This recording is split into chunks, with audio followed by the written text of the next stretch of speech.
Hello and welcome to another episode of the MenswearStyle Podcast. I'm your host, Pete Brooker. On this episode, I'm going to talk to Freddy Furber, founder of Percy Nobleman. And here's a little bit of information on Percy Nobleman. Frustrated by the ordinary world and the endless, faceless products available on the high street, Freddy Furber in early 2012 sought to reinvent the wheel of what it meant to be a well-groomed 21st century modern gentleman. Percy is British, influenced by times gone by as he embraces our ever-changing horizons, aiming to develop products to suit all men's needs. His grooming products have found their way into the homes of thousands of men across the globe who have been impressed by their style, presentation and performance.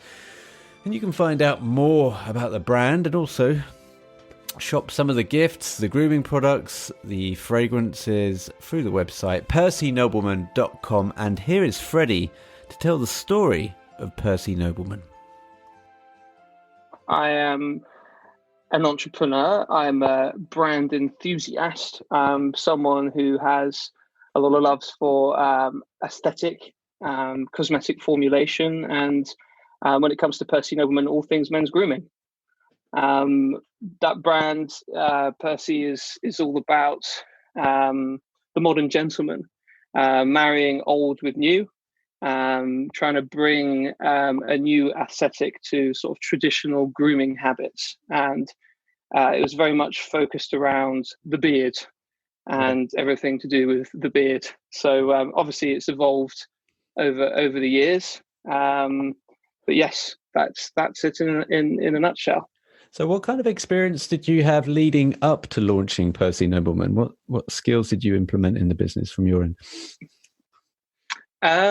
So at the start, Percy's been a brand for 7.5 years, going on 8. And there was 2 years before that in sort of developing the business and coming up with the concept. I very much started my career in online marketing and particularly eCommerce. And I spent that time selling lots of other people's products, and then I've always been a sort of brand enthusiast, as I said, love brands, lover of brands. I thought, well, why don't I do my own brand? And I guess I was young enough to give it a go at that stage, and Percy Nobleman was the first brand, and the whole beard grooming concept was I picked cosmetics as the industry I wanted to move into, and I wanted to sort of master a niche that was so small that no one had even heard of it. Nice. And how did you? Sorry. No, I was going to ask, how did you raise the capital to get the brand off the ground? Very much bootstrapped. Very, very, very much bootstrapped. So I had a very small personal savings, which I'd put aside from selling off stock and bits and pieces from my old eBay and Amazon business. And, friends and family sort of stepped forward and put in a little bit more money, but, we are talking small sums. And it was because of the e-commerce. The nature of e-commerce is obviously you get paid straight away. So really you can bootstrap something, and the whole, the brand has obviously evolved over the year, but it was very much guerrilla marketing at the start. So it was all based around just trying to get people to love the brand and talk about it. So, word of mouth is still your most effective form of marketing and all that. So, it was definitely very much bootstrapped, but we were well on the e-commerce, particularly Amazon as a marketplace, to launch the brand back then. And so men's grooming 7 years ago, when you're dipping your head into this, and even 2 years before that, when you're bringing like brands and samples, etc., and kind of formulating the brand in your mind, what was the landscape like then? I mean, it's the monolith today, but what was it like then when you were first starting out? Can you remember? That's a good question. I remember that the first mock-ups of the Percy Nobleman brand, most people laughed at it rather than wanted, or really understood what it was.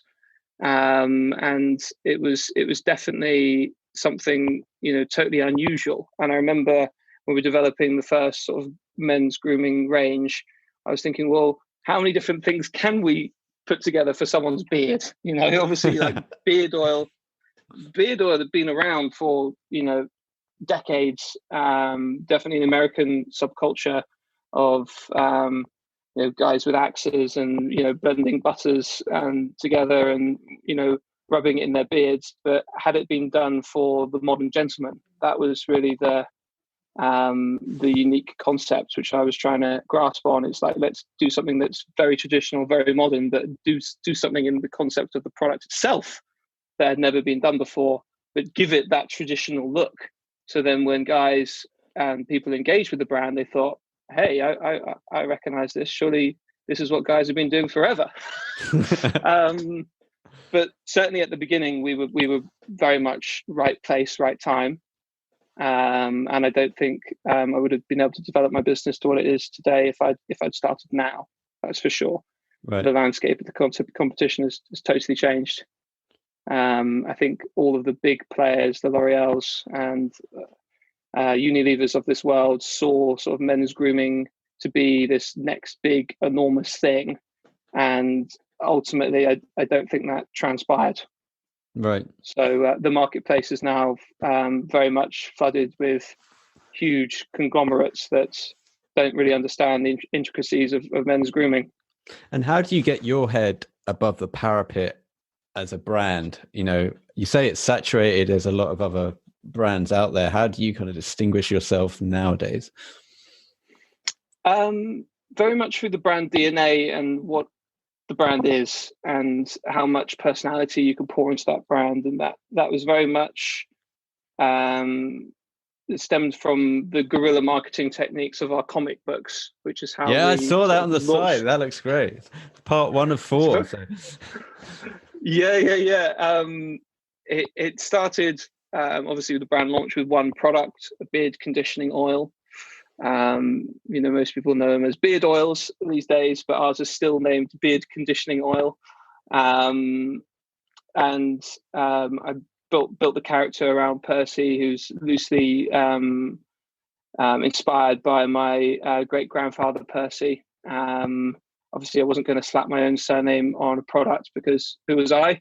So I sort of came up with this fictional character of Percy Nobleman and put a lot of my family and my sort of personality into it, and then came up with a rather amusing comic book strip and printed it, folded it, and stuck it in each product basically. Brilliant. And that was sort of the key to unlocking the brand, because we really discovered Instagram and all those hadn't actually been around that long at that stage, and the whole concept of influencer marketing and all these new modern ways of marketing a brand, that wasn't there. Right. But we were at that unique point in time where people were taking photos of things and just freely sharing it on the internet. So I think it was within the first sort of 3 weeks, I had a picture of the Percy Nobleman comic book that had been framed and hung up on someone's wall in their home.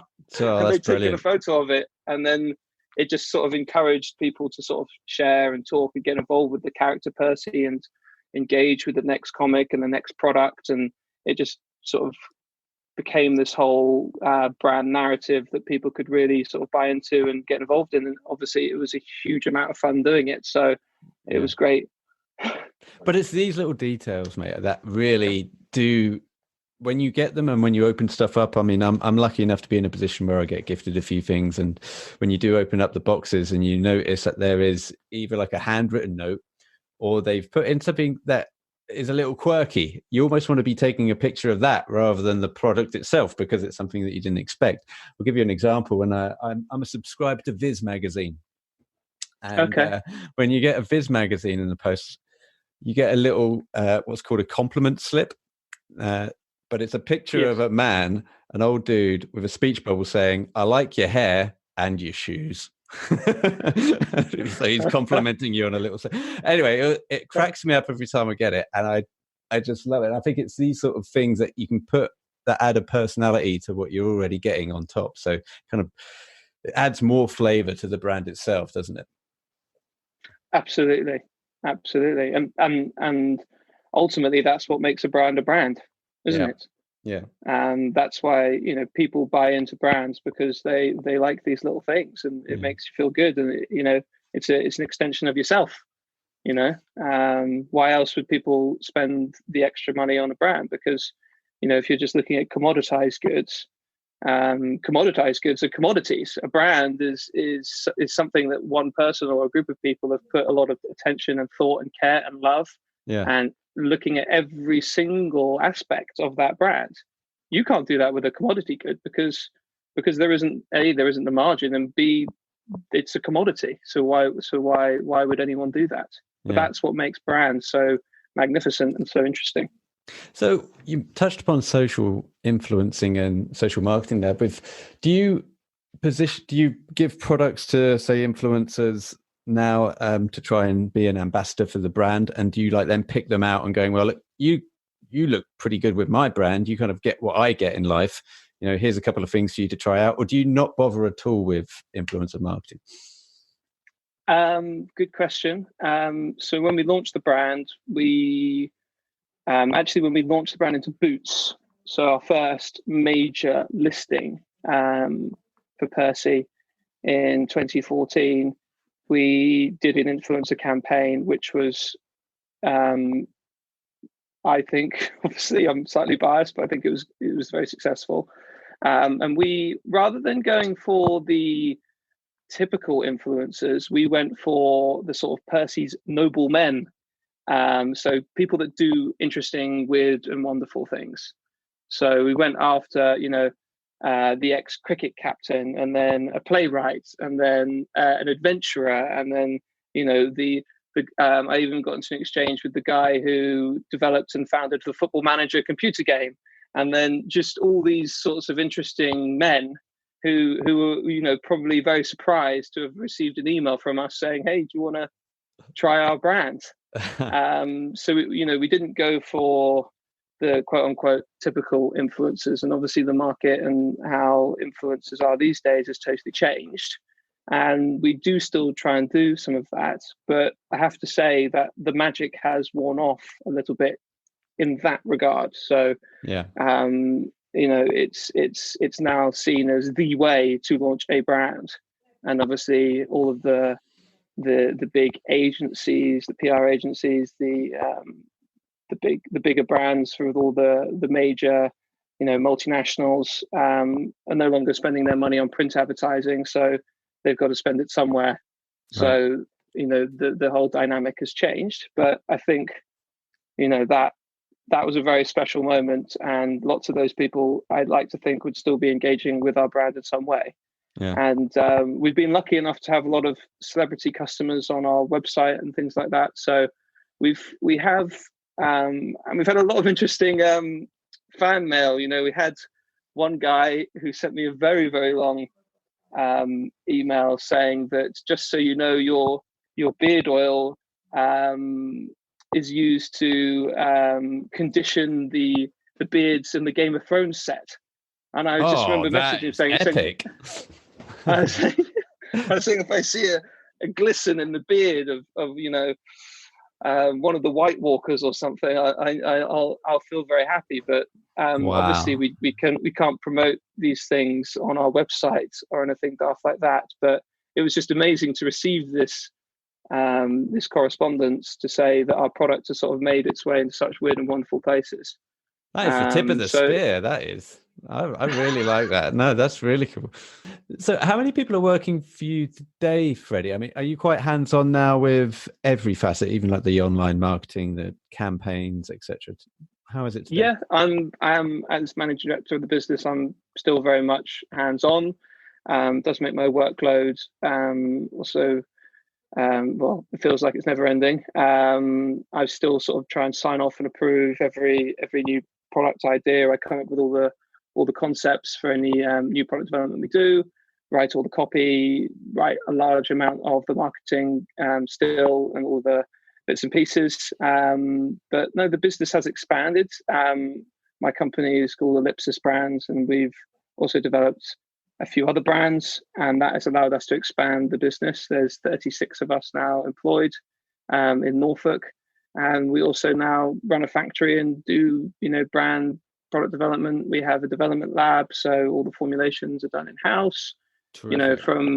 From concept to product on the shelf, we do everything, and with a lot of love and a lot of care and a lot of attention to detail. So it's been a lot of fun, but not without all the stresses, as you can imagine, running a company. Yeah. So also, I mean, you've got it all in-house. It's all being made in the UK.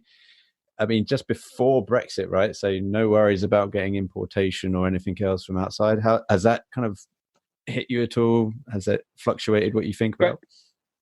Yeah, the Brexit situation so far is far from ideal from us, just from moving goods. So as of the 3rd of February, we still haven't managed to move any goods in or out of Europe, which is a massive concern for us. And it is a major management distraction. Obviously, my personal political views I will keep to myself for this discussion. But it is, not brilliant right now. I am an eternal optimist, and I like to think that things will improve. But just the paperwork is just extraordinary. We have a very reliable contact at Kuehne + Nagel, which is one of the largest freight forwarders in the world. And they are also advising the UK government on import and export and the whole Brexit thing. Right. And even with their advice, and they said, quote unquote, you're one of the most well-prepared small businesses that I've spoken to. Despite that, the paperwork, particularly on the exports, is causing issues, because they would say one thing, and then when it gets to the guys at the EU who are checking the import paperwork and managing that transition of the goods, they're sort of saying, oh no, you haven't crossed this T or dotted this I, and have you thought about this? And then there is a lot of nitpicking going on at the minute, which is far from ideal when you're just trying to run your business. So wow. Yeah. Well, I hope you make it through, mate. That sounds like... I'm sure we will. Onto sunnier things. My editor Craig wanted to ask you about the fragrance line. I believe there's a new fragrance line being released. Yes. So fragrances have always been a huge passion of mine, and one thing I did from day one, which was exceptionally hard, was to convince a very good fragrance house to make our fragrances. A lot of brands and products will just buy off-the-shelf fragrances rather than writing bespoke briefs for a fragrance house and a perfumer to sort of make something from scratch. So we are, I'd say, for a relatively small brand, very lucky to have our own bespoke fragrances from a very well-established and high-regarded fragrance house. So it's something that I've very much enjoyed doing, and the fragrances are of a very high quality for the price. We've also sort of developed the range of fragrances, which is our signature fragrance, the 1806 and the 1881, to basically complement one another, so you can layer them. So if you have the collection, you can sort of wear the signature and then the 1881, and then that will combine and create a new fragrance, and sort of explore and be a bit creative with how you apply and wear the fragrances. Nice. So, thanks for jumping on the podcast, Freddy. Great to speak to you. No, it's been a pleasure. Thank you for having me. I've got a tenuous question. And you mentioned Ellipsis earlier on. That's the kind of umbrella brand. Or did you get the name for Casino Royale? That's funny that you say that, because no, I didn't. But my cousin pointed that out to me, and I've just got this sort of screenshot of it. Is it on the mobile phone? Yeah. Ellipsis. Yeah, it's the code name that he gets from the guy that makes the bombs, and then he has to get in through the airport, and that's the code name. Yeah, it is. That would have been one hell of a link, considering like the Percy character is a bit of a sort of Bond-esque sort of guy in certain circumstances in the stories. But no, unfortunately, that wasn't the inspiration. I just really like the word ellipsis. I'm a bit of a English lit geek who enjoys these things. And the ellipsis is where the words speak for themselves. You don't need to write anything because the meaning is implied. So that whole that whole concept builds into the brand. So what you see is what you get, and the brands speak for themselves, and the narrative is there, and they don't need to be explained to the nth degree. So nice. I actually never knew the etymology of the word ellipsis. I've seen Casino Royale 1,000 times, but never actually bothered to look what the word meant. So I'm glad I asked that. Anyway, Freddy, great talking to you. Enjoy the rest of your night. That was Freddy Furber from Percy Nobleman. Thank you, Freddy. And wow, how about that? You'll never look at the Game of Thrones again without thinking of Percy Nobleman. So thank you for tuning into this episode of the Menswear Style Podcast. If you like what you hear, why not leave a review? It does help our egos. Don't forget to check out the show notes for this episode and all content pertaining to fashion, watches, grooming and lifestyle over at www.menswearstyle.co.uk, and we're on the social at menswearstyle. And if you want to be a guest on the show, tell us about your brand, tell us about your journey, you can email us here at info@menswearstyle.co.uk. Until next time.